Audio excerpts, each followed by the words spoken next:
Hello and welcome back to my channel crazy world.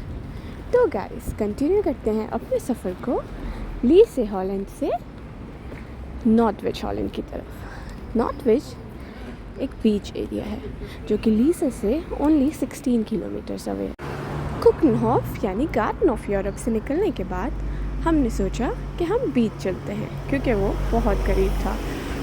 और आप समंदर के इतने पास आएँ और समंदर ना जाएं तो क्या ये समंदर की तौहीन ना होगी। वैसे भी हम तो ठहरे कराची से भैया, और कराची और साहिल समंदर का साथ बिल्कुल ऐसा है जैसे चोली और दामन का। यहाँ आने से पहले मुझे बिल्कुल भी मालूम नहीं था कि ये इतना खूबसूरत होगा।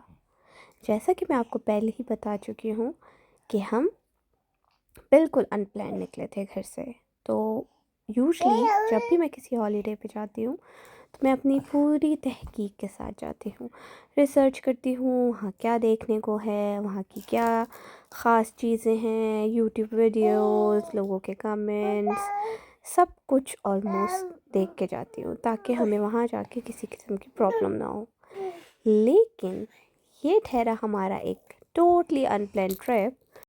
फिर हमने छोड़ा अपने आप को किस्मत पर और चल पड़े दिल की राह पर। तो यहाँ आने के बाद सबसे पहले जो मेन इशू आया वो था पार्किंग का। यहाँ बहुत रश था। 2-3 चक्कर लगाने के बाद फाइनली हमें पार्किंग मिल गई, और फिर पार्किंग भी बहुत करीब। यहाँ पहुँचने के बाद अंदाज़ा हुआ ये तो बहुत खूबसूरत है। और गर्मियों की छुट्टियाँ यहाँ बहुत अच्छे से एंजॉय की जा सकती हैं।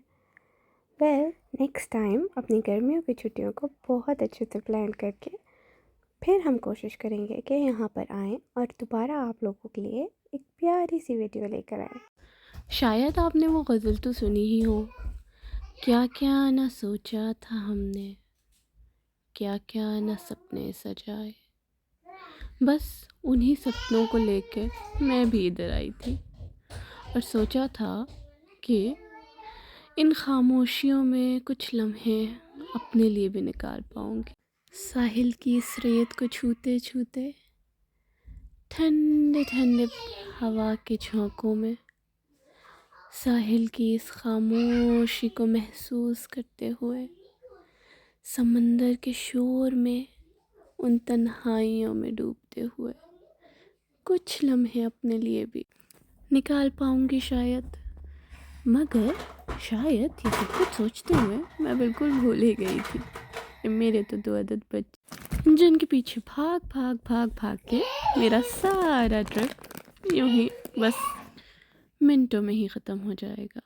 कभी एक को बोलते हुए कि मिट्टी से ना खेलो, दूसरे को बोलते हुए कि पानी में ना खेलो क्योंकि मौसम नहाने वाला बिल्कुल भी नहीं था। और अगर ये गीले हो जाते तो फिर ये बीमार हो जाते और फिर इनका भी ख्याल मुझे ही रखना पड़ता। और इसी तरीके से गुजर गए 2-3 घंटे और पता भी नहीं चला। और फिर हुआ यूँ कि मौसम ने लिए एक अंगड़ाई और सूरज ने दिया हमें धोखा। सूरज चला गया अपने घर और हमसे कहा चलो भाई उठो, आप लोग भी जाओ अपने घर।